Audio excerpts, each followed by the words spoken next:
দিনে কাজ করতে হবে মাত্র ৬ ঘন্টা, সকাল 10:30 থেকে বিকেল 4:30 পর্যন্ত। এর জন্য প্রতি মাসে বেতন দেয়া হবে প্রায় 4,500 ইউরো, বাংলাদেশি মুদ্রায় যা প্রায় 5 লাখ টাকা। কিন্তু এরপরও এই কাজের জন্য লোক পাওয়া যাচ্ছে না। শুনতে বেশ অবাক লাগলেও শ্রমিকের অভাবে এমন ঘটনারই সাক্ষী হচ্ছে অস্ট্রেলিয়া। বিস্তারিত সঙ্গীতা সার, ডেস্ক রিপোর্টে। ভয়াবহ শ্রমিক সংকটে ভুগছে অস্ট্রেলিয়া।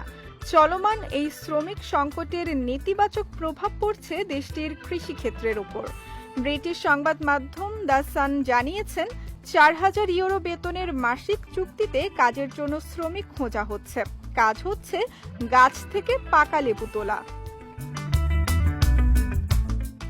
কাজের সময় সকাল 10:30 থেকে বিকেল 4:30 পর্যন্ত, দৈনিক 6 ঘন্টা। কিন্তু সেই কাজের জন্য পর্যাপ্ত লোক পাওয়া যাচ্ছে